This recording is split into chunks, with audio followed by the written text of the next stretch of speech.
Hi everyone, how are you? I'm going to read you a story. I'm in my backyard and I thought I'd read you a story from my backyard today. This is called Corduroy by Don Freeman. Put my glasses on.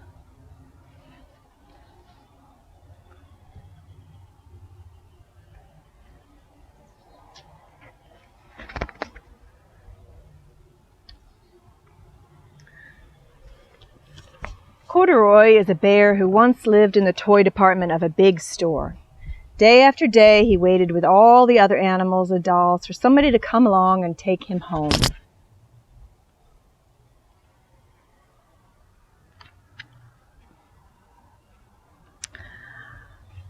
The store was always filled with shoppers buying all sorts of things, but no one ever seemed to want a small bear in green overalls.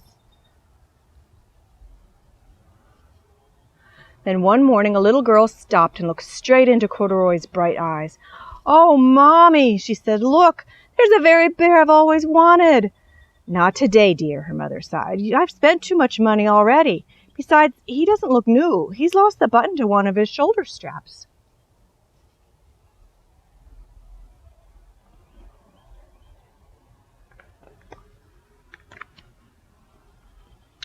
Corduroy watched them sadly as they walked away.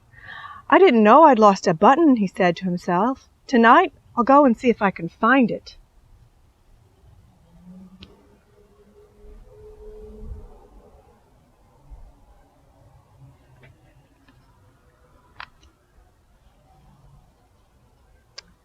Late that evening, when all the shoppers had gone and the doors were shut and locked, Corduroy climbed carefully down from his shelf and began searching everywhere on the floor for his lost button.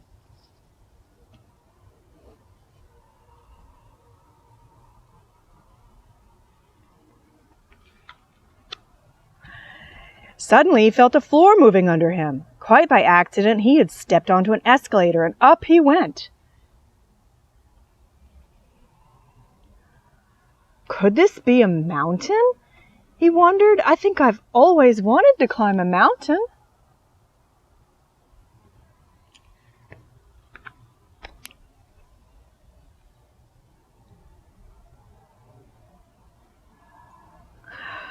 He stepped off the escalator as it reached the next floor, and there before his eyes was a most amazing sight.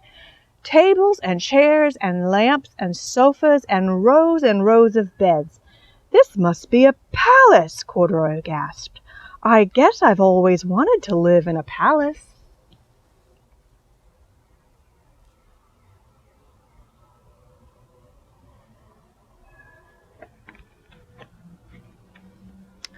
He wandered around admiring the furniture. "This must be a bed," he said. "I've always wanted to sleep in a bed." And up he crawled onto a large, thick mattress. All at once he saw something small and round. "Oh, why, there's my button!" he cried.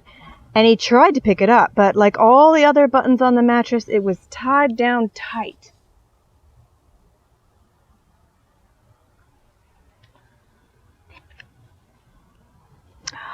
He yanked and pulled with both paws until pop! Off came the button, and off the mattress Corduroy toppled. Bang into a tall floor lamp. Over it fell with a crash.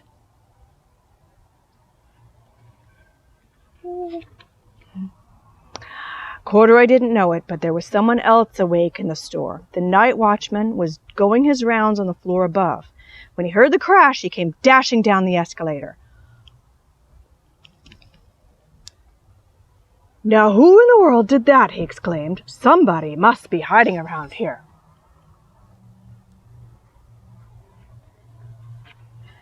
He flashed his light under and over sofas and beds until he came to the biggest bed of all, and there he saw two fuzzy brown ears sticking up from under the covers. "Hello," he said. "How did you get upstairs?"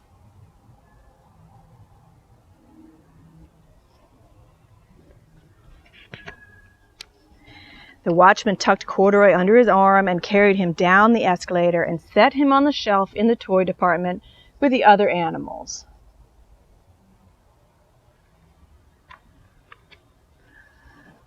Corduroy was just waking up when the first customers came into the store in the morning.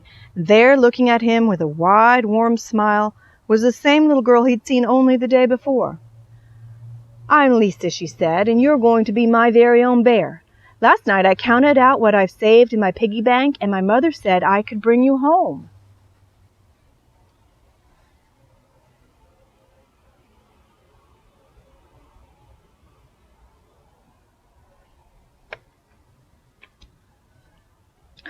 "Shall I put him in a box for you?" the saleslady asked. "Oh, no, thank you," Lisa answered, and she carried Corduroy home in her arms. She ran all the way up 4 flights of stairs into her family's apartment and straight into her own room.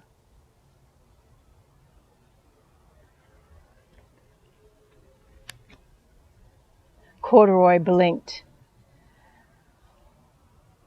There was a chair and a chest of drawers, and alongside a girl-sized bed stood a little bed just the right size for him. The room was small, nothing like that enormous palace in the department store. "This must be home," he said. "I know I've always wanted a home."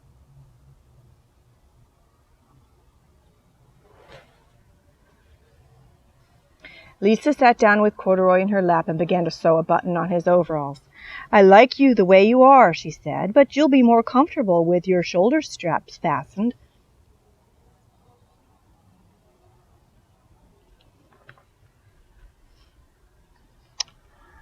"You must be a friend," Corduroy said. "I know I've always wanted a friend." "Me too," said Lisa and gave him a big hug. The end.